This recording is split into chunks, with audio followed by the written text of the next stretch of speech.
স্বাগত দীপ্ত সংবাদে, সাথে আছি আমি নুজহাত রাহনুমা। নতুন বাংলাদেশ ঘোষণার আগে জুলাই সনদ ঘোষণা করতে অন্তর্বর্তী সরকারের প্রতি দাবি জানিয়েছে ইনকিলাব মঞ্চ। এজন্য আগামী 1 জুলাই থেকে লাল মার্চ কর্মসূচি ঘোষণা দেওয়া হয় সংগঠনের পক্ষ থেকে। শাহবাগ থেকে মানিক মিয়া এভিনিউ পর্যন্ত এই লাল মার্চ পালন করা হবে। সকালে সংবাদ সম্মেলনে এসব তথ্য জানান ইনকিলাব মঞ্চের নেতারা। যদি সরকার অনড় থাকে 8ই আগস্টে নতুন বাংলাদেশ দিবস করবে, তাহলে সেদিন বাংলাদেশের সারা বাংলাদেশ মিলে বিপ্লব বিহাত দিবস পালন করবে। সনাতন ধর্মাবলম্বীদের অন্যতম ধর্মীয় অনুষ্ঠান শ্রী শ্রী জগন্নাথ দেবের রথযাত্রা উৎসব শুরু হচ্ছে আজ থেকে। সনাতনী রীতি অনুযায়ী প্রতি বছর চন্দ্র আষাঢ়ের শুক্লপক্ষের দ্বিতীয়া তিথিতে শুরু হয় এই রথযাত্রা।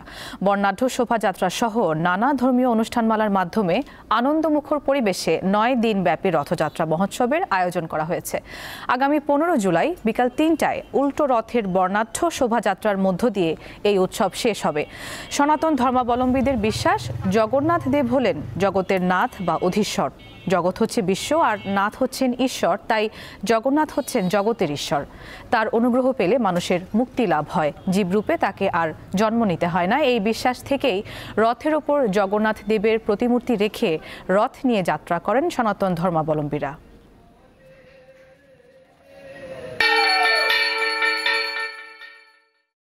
আমরা গত 400 বছরের ইতিহাস ঐতিহ্য সামনে রেখে যে আমাদের যশোমদাব দেবের যে আজকের এই যে রথযাত্রা, সেই রথযাত্রা কেন্দ্র করে আমাদের মধ্যে হিন্দু মুসলিম নির্বিশেষে কিন্তু এটা আনন্দ উৎসব মনে করছে। এখানে এসে খুব ভালো লাগছে, আগে কখনো আসিনি, এই প্রথমে আসছি, কিন্তু অনেক শুনেছি এখানের কথা, তাই দেখতে আসলাম আর কি। আমার পরিবার সকলকে নিয়ে আসছি, তো আমার কাছে সবকিছু ভালো লাগতেছে। মানে ভগবানের কৃপায় আমি অনেক নিজেকে সৌভাগ্য মনে করতেছি যে এখানে আসার জন্য। একদল সুসজ্জিত ছাত্রীরা এখানে প্রার্থনা সঙ্গীতের মাধ্যমে আমাদের সকালের অনুষ্ঠান শুরু হয়েছে। ইতিমধ্যেই বাংলাদেশের প্রত্যন্ত অঞ্চল থেকে অনেক ভক্ত নরনারী আমাদের ধামরাইতে অবস্থান করছেন, ধামরাইতে আসতে শুরু করেছেন। আমাদের মূল মন্দির ভক্তদের পদভারে মুখরিত। ঢাকার ধামরাইয়ের শ্রী শ্রী যশোমাধবের রথটি বিশ্বের দ্বিতীয় বৃহত্তম এবং প্রায় 400 বছরের পুরনো। সেখানে আছেন সহকর্মী এম এ হালিম, আমরা কথা বলবো তার সাথে। হালিম, ধামরাইয়ে এবার রথযাত্রায় কোনো আলাদা বৈশিষ্ট্য কি আপনার নজরে এসেছে এবং আমাদেরকে আনুষ্ঠানিকতা সম্পর্কে জানাবেন? আনুষ্ঠানিকতা যদি আপনাকে বলি, আজকে 4:30টার সময় অন্তর্বর্তীকালীন সরকারের যিনি উপদেষ্টা রয়েছেন স্বরাষ্ট্র, তিনি এখানে উদ্বোধন করবেন। এবং এই আপনি জানেন যে ঢাকার ধামরাইয়ের যশোমাধবের যে রথযাত্রা, সেই রথযাত্রাটি কিন্তু 400 বছরের ঐতিহ্য। এবং এখানে তো এই রথযাত্রাকে কেন্দ্র করে কিন্তু এখানে একটি সকাল থেকে কিন্তু সাত রথ রয়েছে। এবং সকালবেলা যেমন আয়োজক কমিটি আমাকে জানিয়েছে, এখানে ভারতেশ্বরী হোমসের একটি শিক্ষার্থী দল, তারা কিন্তু এখানে পূজা অর্চনার মধ্যে দিয়ে সেই আজকের রথযাত্রার আনুষ্ঠানিকতা শুরু করেছেন। এবং এখানে আস্তে আস্তে আমরা দেখতে পাচ্ছি এখানে কিন্তু আশেপাশে থেকে যারা পুণ্যার্থী রয়েছে তারা কিন্তু ভিড় করা শুরু করেছে। এবং বেলা বাড়ার সাথে সাথে এই এলাকাটা কিন্তু একেবারে লোকারণ্যে কিন্তু ভরে যায়। এবং সেই সাথে এখানে পুলিশের পক্ষ থেকে বলা হয়েছে এখানে 3 স্তরের নিরাপত্তা ব্যবস্থা নেওয়া হয়েছে, এবং যাতে এখানে কোনো অপ্রীতিকর ঘটনা ঘটে।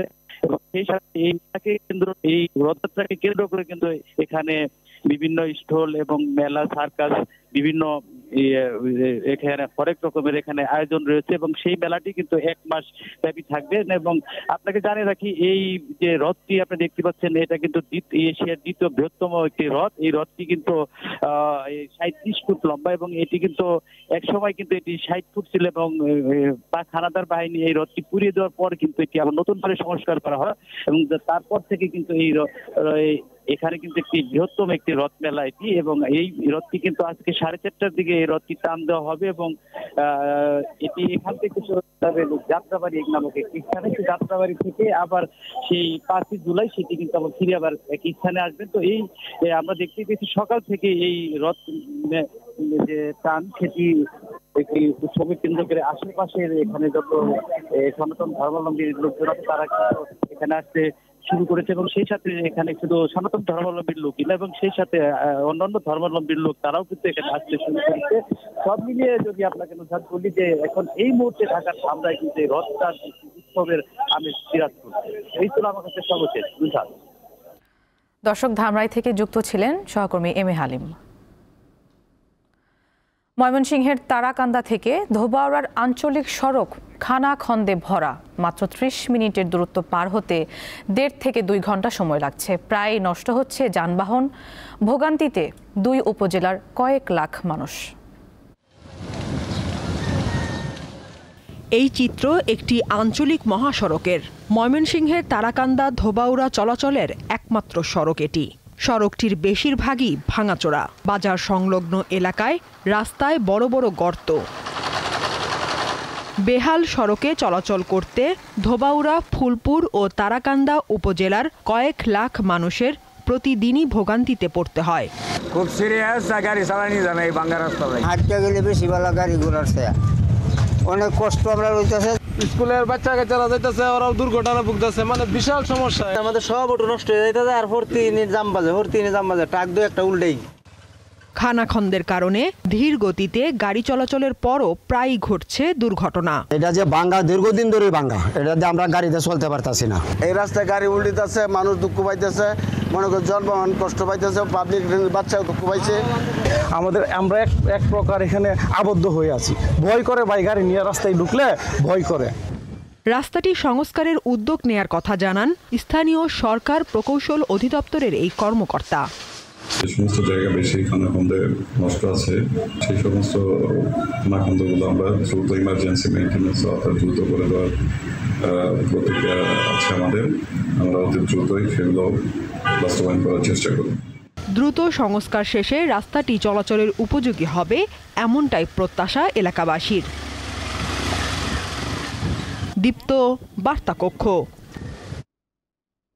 দেশের 7 জেলার উপর দিয়ে দুপুরের মধ্যে সর্বোচ্চ 60 কিলোমিটার বেগে ঝড় ও বজ্রসহ বৃষ্টি হতে পারে বলে জানিয়েছে আবহাওয়া অফিস। দুপুর 1টা পর্যন্ত দেশের অভ্যন্তরীণ নদী বন্দরগুলোর জন্য দেয়া এক সতর্ক বার্তায় এ তথ্য জানানো হয়।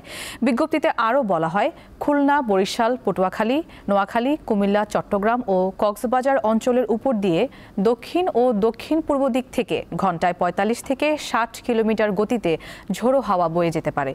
এসব এলাকায় বৃষ্টির সঙ্গে বজ্রপাতও হতে পারে। এই কারণে সংশ্লিষ্ট নদী বন্দরগুলোকে 1 নম্বর সতর্ক সংকেত দেখাতে বলা হয়েছে। এছাড়া বঙ্গোপসাগরে সৃষ্ট লঘুচাপের প্রভাবে দেশের সব সমুদ্র বন্দরকে 3 নম্বর স্থানীয় সতর্ক সংকেত দেখাতে বলা হয়েছে। দেশের গণ্ডি পেরিয়ে বিদেশেও সুনাম কুড়াচ্ছে নওগাঁর আম। চলতি মৌসুমে এর মধ্যেই বিভিন্ন জাতের 51 মেট্রিক টন আম ইউরোপ, মধ্যপ্রাচ্য সহ বিভিন্ন দেশে রপ্তানি হয়েছে। গত কয়েক বছরে আম উৎপাদনে রাজশাহী ও চাঁপাইনবাবগঞ্জকে ছাড়িয়ে গেছে নওগাঁ। চলতি মৌসুমে নওগাঁয় উৎপাদিত সুস্বাদু ও সুমিষ্ট আম্রপালি, বাড়ি 4, বানানা, মিয়াজাকি সহ বিভিন্ন জাতের আম England, Italy, Sweden, Germany, Saudi আরব, চীন সহ বিভিন্ন দেশে রপ্তানি হচ্ছে।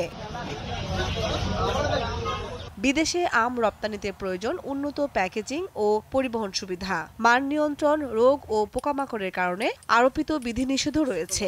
এছাড়া আন্তর্জাতিক বাজারে প্রতিযোগিতায় টিকে থাকতে হলে উন্নত জাতের আম উৎপাদন এবং প্রক্রিয়াজাতকরণের দিকে মনোযোগী হতে হবে বলে মনে করেন ব্যবসায়ীরা।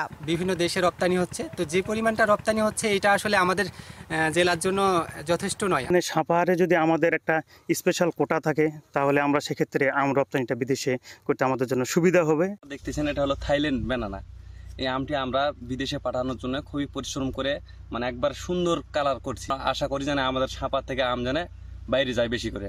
চলতি বছর নওগাঁয় 30,500 হেক্টর জমিতে বিভিন্ন জাতের আম চাষ করা হয়েছে, যার মধ্যে সবচেয়ে বেশি চাষ হয়েছে আম্রপালি। কিভাবে আমটা হারভেস্ট করার সময়সীমার সাথে আম পরিপক্কতার সাথে খেয়াল রেখে আমগুলো বাইরে পাঠানোর জন্য চেষ্টা করতে হবে। এবছর এই জেলা থেকে আরো বিদেশে গত বছরের তুলনায় আরো বেশি আম বিদেশে রপ্তানি। জেলায় এবার 4 লাখ টন আম উৎপাদনের লক্ষ্যমাত্রা নির্ধারণ করা হয়েছে। দীপ্ত, বার্তা কক্ষ। পারমাণবিক ইস্যুতে যুক্তরাষ্ট্রের সঙ্গে নতুন করে আলোচনায় বসার কোনো পরিকল্পনা নেই বলে জানিয়েছেন ইরানের পররাষ্ট্রমন্ত্রী আব্বাস আরাগচি। দেশটির রাষ্ট্রায়ত্ত টেলিভিশনে দেয়া এক সাক্ষাৎকারে তিনি এ মন্তব্য করেন। আগামী সপ্তাহে ইরানের সঙ্গে বৈঠকের সম্ভাবনা রয়েছে বলে ট্রাম্প দাবি জানানোর পর তেহরানের পক্ষ থেকে এবার তা নাকচ করা হলো। পাশাপাশি ইরান ইসরায়েল যুদ্ধবিরতি চললেও থেমে নেই ষড়যন্ত্র। এবার ইসরায়েলের প্রতিরক্ষামন্ত্রী জানিয়েছেন, কার্যকর সুযোগ পেলে যুদ্ধের 12 দিনে ইরানের সর্বোচ্চ ধর্মীয় নেতা খামেনিকে হত্যা করা হতো। সেই চেষ্টা অব্যাহত রয়েছে বলে উল্লেখ করেন ইসরায়েলের প্রতিরক্ষামন্ত্রী। এদিকে ইরান ইউরেনিয়ামের কোনো অংশ সরিয়ে নিয়েছে কিনা এমন তথ্য জানা নেই বলে উল্লেখ করেছেন যুক্তরাষ্ট্রের প্রতিরক্ষামন্ত্রী। বৃহস্পতিবার সংবাদ সম্মেলনে একথা বলেন তিনি।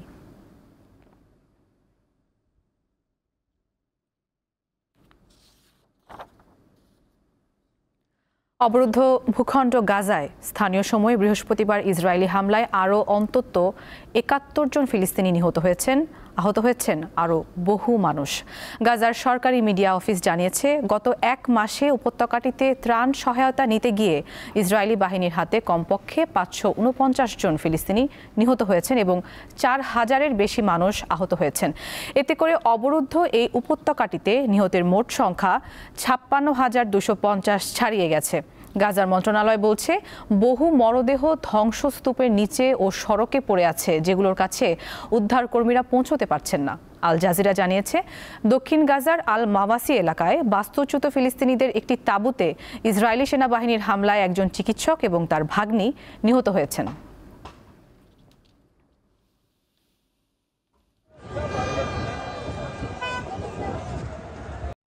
দর্শক, এই ছিল এখনকার মতো। পরবর্তী আয়োজন বেলা 2টায় দেখার আমন্ত্রণ। এছাড়া তথ্য ও বিনোদনের অন্যান্য খবর পেতে যুক্ত থাকুন দীপ্ত ডিজিটাল প্ল্যাটফর্মগুলোতে। সবাইকে ধন্যবাদ।